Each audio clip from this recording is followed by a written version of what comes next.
ABVP സംസ്ഥാന joint secretary M ആര്യലക്ഷ്മിയിലേക്കാണ്. Aryalakshmi central university Kasaragod ക്യാമ്പസിലെ വിദ്യാർത്ഥിനിയാണ്. ആര്യ, എങ്ങനെയാണ് ഒരു വിദ്യാർത്ഥിനി എന്ന നിലയിൽ ഈ പ്രശ്നങ്ങളെ കാണുന്നത്? അനുഭവങ്ങൾ എന്താണ്? എങ്ങനെയാണ് ഈ ക്യാമ്പസിൽ ഈ വിദ്യാർത്ഥി സംഘടനകളുടെ നേതാക്കൾ പെരുമാറുന്നത്? ഒപ്പം ഈ ലഹരി എന്ന മഹാവിപത്ത് എങ്ങനെയാണ് ക്യാമ്പസുകളെ ബാധിച്ചിരിക്കുന്നത്?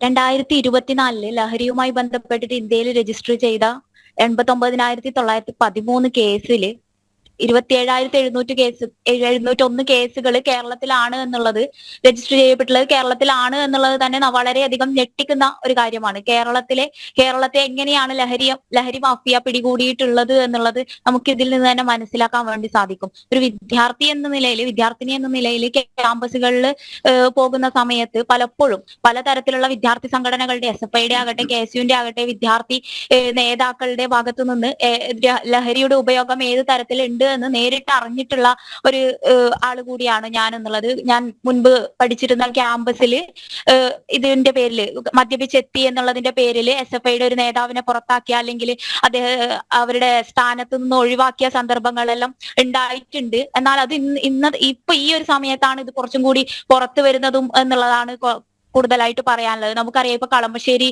പോളിടെക്നിക്കൽ ആയാലും ഇപ്പൊ നേരത്തെ രാംകുമാർ സാർ സൂചിപ്പിച്ചു, LMM വിദ്യാർത്ഥി, അതായത് SFIയുടെ പേരൂർക്കട ഏരിയ സെക്രട്ടറിയും ജില്ലാ സെക്രട്ടേറിയറ്റ് അംഗവുമായിട്ടുള്ള അഡ്വക്കേറ്റ് ആനന്ദ് ഹോസ്റ്റൽ മുറിയിൽ കഞ്ചാവ് വലിക്കുന്ന വീഡിയോ ദൃശ്യങ്ങളൊക്കെ ഇപ്പൊ പുറത്തു വന്നിട്ടുള്ളതായിട്ട് നമുക്ക് കാണാം. കൂടാണ്ട് കളമശ്ശേരി പോളിടെക്നിക്കില് അറസ്റ്റിലായിട്ടുള്ള അല്ലെങ്കിൽ കേസെടുക്കപ്പെട്ടിട്ടുള്ള ലഹരി മാഫിയയുമായി ബന്ധപ്പെട്ട് കേസെടുക്കപ്പെട്ടിട്ടുള്ള വിദ്യാർത്ഥികളിൽ KSU പ്രവർത്തകരെയും നമുക്ക് കാണാം. ഒരു ഭാഗത്ത് ലഹരിക്കെതിരെ ക്യാമ്പയിനുകളും മറ്റു പരിപാടികളും സംഘടിപ്പിച്ചുകൊണ്ട് മറ്റൊരു ഭാഗത്ത് ഇതിനെതിരെ പരിപാടികൾ സംഘടിപ്പിച്ചുകൊണ്ട് മറ്റൊരു ഭാഗത്ത് അതേസമയം തന്നെ ലഹരിയുടെ വാഹകരായിട്ടോ മാറുകയാണ് SFIയും KSUയും എന്നുള്ളതാണ് നമുക്ക് ഇന്നത്തെ രാഷ്ട്രീയ സാഹചര്യം നോക്കുമ്പോൾ മനസ്സിലാക്കാൻ വേണ്ടി സാധിക്കുന്നത്. ഒരേ നാണയത്തിന്റെ രണ്ട് വശങ്ങളായിട്ട് ഈ രണ്ട് വിദ്യാർത്ഥി സംഘടനകളും മാറുന്നുണ്ട് എന്നുള്ളതാണ്.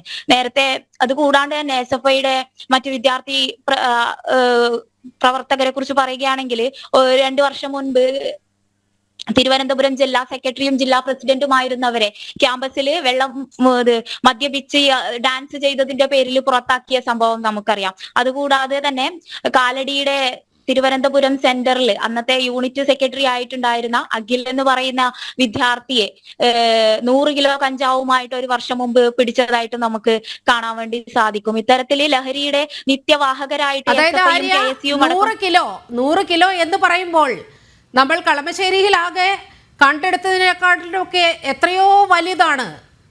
അപ്പോൾ നമ്മൾ ഇത് വളരെ സീരിയസ് ആയി അഡ്രസ് ചെയ്യേണ്ട ഒരു വിഷയം തന്നെയല്ലേ?